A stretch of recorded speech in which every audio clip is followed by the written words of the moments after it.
Hello everyone, we're back again and we are on chapter 5 of Super Fudge. And they are on their way to Princeton. Our story is called Small Ones Are Sweeter. Our house, that is, Millie and George's house, is so old that the bathtub stands off the floor, on legs. And the hot and cold water don't come out of the same faucet. So when you're washing your hands, you either freeze them or you burn them.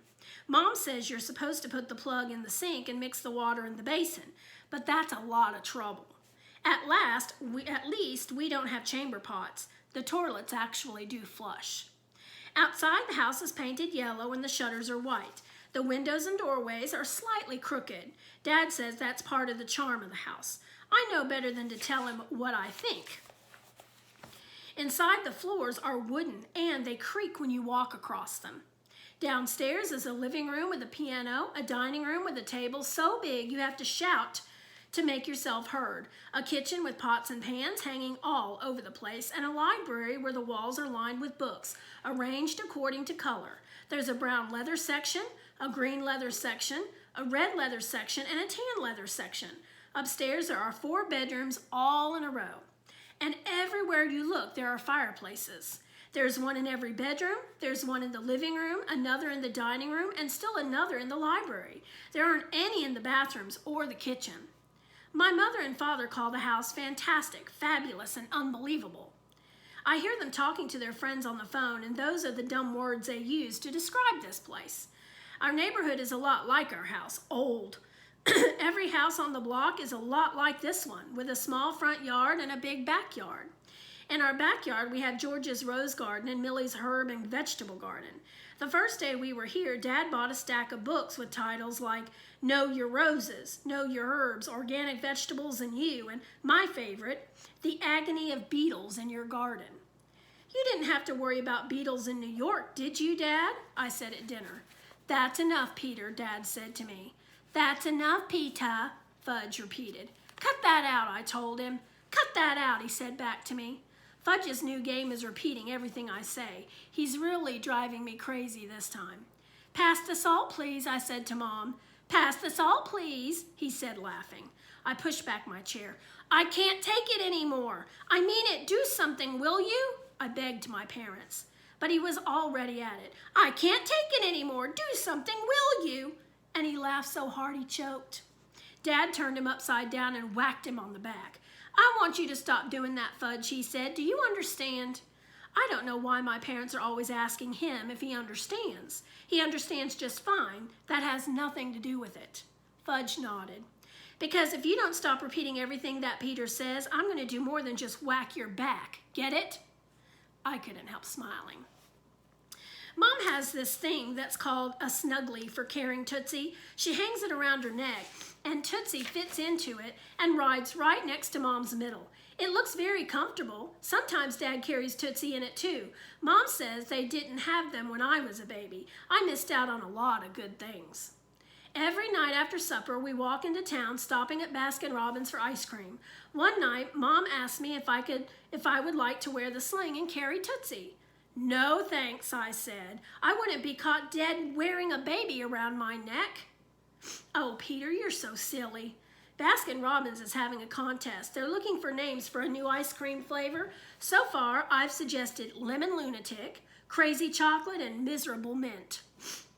After almost 2 weeks of hanging around the house, I actually met a kid my age. He lives across the street, but he was at scout camp when we first moved here. His name's Alex Santo, and he's going into 6th grade too. He's very small, with hair that hangs into his eyes, and he's always wearing a t-shirt that says Princeton, class of '91. By the time I met him, I was so lonely and bored, I wouldn't have cared if he had 3 heads, as long as he was my age and wanted to be friends. Alex came over one morning and said, "You want to go into business with me?" What kind of business?" I asked. "Worms," he told me. "Worms?" I asked. "Yeah, worms," he said again. "Worms," Fudge said, jumping down the front steps. "Wormy, wormy, worms." Alex looked over at him. "Don't mind him," I said. "He's just my little brother." "Oh," Alex said, "so what do you say?" "Sure," I told him, having no idea what kind of worm business Alex was talking about. "When do I start?" "How about now?" Alex asked. "Okay, what do I do?" First, we dig them up. Then, we sell them to Mrs. Mulder down the street. She pays 5 cents a worm. What does she do with all those worms, I ask. She doesn't say. Some people think she uses them for fishing. Other people think she uses them in her garden. Personally, he stopped and scratched his head. Go on, go on. I think she eats them, Alex said. I thought for a minute. Worm pie? Yeah, and worm stew and worm juice and worm soup, I said, getting warmed up, and worm bread. Oh yeah, that's the best, Alex said. Nice soft bread with little worms here and there. You can make a really tasty worm and cheese sandwich on it, I said. We were doubled over now, laughing our heads off. And worm ice cream, Fudge said, jumping on top of us. Worm ice cream, Alex and I said together. I decided that with Alex Santo in my class, Princeton might not be too bad. That afternoon, Alex and I went digging for worms. We rode our bikes over to the lake. It's easy to ride in Princeton because they have bike paths on every street. Alex had a pail and a couple of shovels, and we got to work. Finding worms was no problem. An hour later, we rode back to my house. Mrs. Mulder likes her worms clean, Alex told me, turning on the hose. That figures if she uses them for cooking, I said. We left the pail of worms outside and went in for a drink. When we came out, Fudge was standing next to Tootsie's carriage, dangling a worm in front of her. Cut that out, I yelled, racing over to him. Why, she likes it, Fudge said. Watch. Alex and I looked into Tootsie's carriage. She laughed every time Fudge held up the worm. You're right, I said. She does like it. Hey, Mom, look at this. What is it? Mom called from where she was weeding Millie's organically grown vegetables. You've got to see for yourself, I called back. She came over, wiping her hands on her jeans. Watch, Mommy, Fudge said, and he took the worm from behind his back and dangled it over Tootsie's carriage. She smiled and gurgled, but Mom screamed, Get that thing out of here! Hurry up! Get rid of it now! It's just a worm, Mommy. Don't you like worms? No, I don't. I really don't like worms at all, and I never want you to show me another one. Do you understand? Fudge put the worm on his arm and let it crawl up to his shoulder. See, isn't he cute? I'm going to call him Willie. Willie the worm, and he'll be my very own pet. I'm going to sleep with him, and he can eat next to me at the table, and he'll take a bath with me. Fudge! Yes, Mommy? I told you I don't ever want to see that worm again, and you may not bring him into the house, and you may not hold him in that close to Tootsie. Do you understand me this time? You really don't like worms, Fudge said. That's right, Mom said. I really don't. Why not? Fudge asked. It's nothing I can explain. Mom went back to weeding the garden. Fudge followed her. Is your family always like that? Alex asked.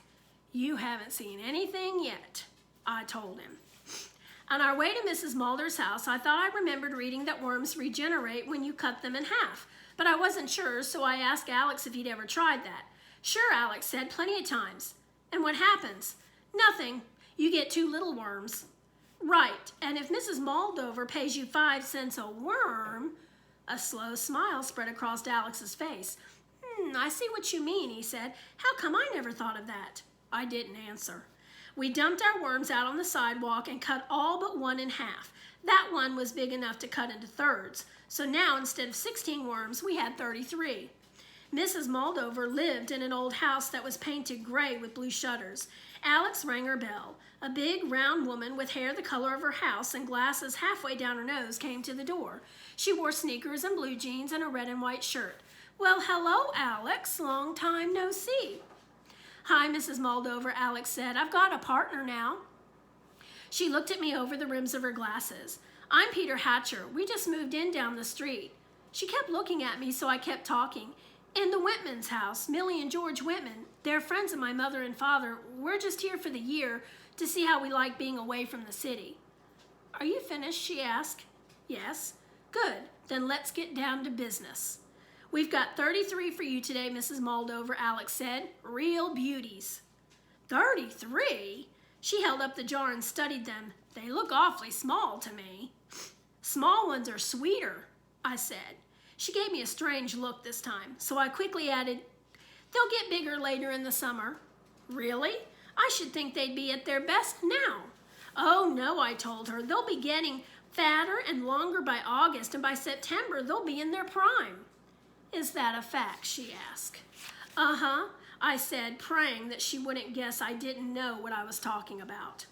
Well, live and learn, Mrs. Moldover said. She went inside and came back with her wallet. You know, she told us I could go down to the filling station and buy a container of worms, but I think freshly dug ones are so much better. She opened her wallet. Let's see, 5 cents times 33 worms, that's $1.50. She handed the money to Alex. Excuse me, Mrs. Moldover, Alex said, but it's $1.65. Mrs. Moldover laughed. Can't fool you, can I, Alex? No, Mrs. Moldover, not when it comes to math. Would you like more worms next week? Of course, as many as you can bring me. You can't have too many worms, you know. Alex gave me a look, and we thanked Mrs. Moldover and walked away. Once we were out of earshot, Alex said, small ones are sweeter, and he gave me an elbow in the ribs. Worm soup tonight, I told him, and we exploded laughing. After supper, Mom got Tootsie into her sling, and the 5 of us went off to Baskin-Robbins. When we got there, Fudge walked up to the girl behind the counter and said, worm ice cream, please. Beg your pardon, the girl said. Worm ice cream, he repeated. We don't have, for flavor of the month, Fudge told her, worm ice cream. Are you saying, she began. Yes, he is, I said, worm. That's W-O-R-M. Don't think, I can't spell, the girl said, annoyed, but I really don't think that people would go for that flavor. Some people would, right, Peta? Sure, I said, some people right in this town might think it's terrific. Look, kids, we're very busy tonight, so cut out the wise guy stuff and tell me what you want. I'll have a chocolate chip mint sundae with the works, I told her. And I'll have a fudge ripple cone, Fudge said, just like my name. Oh, your name is Cone, she asked. No. Is it Ripple? No. I suppose you're going to tell me it's Fudge, right? That's right, Fudge said, chinning himself up on the counter. Cute kid, she mumbled to herself. Real cute. All right, that's chapter 5, and we are on to chapter 6 next time, called Farley Drexel Meets Ratface. I wonder who Ratface is. Talk to you later. Bye.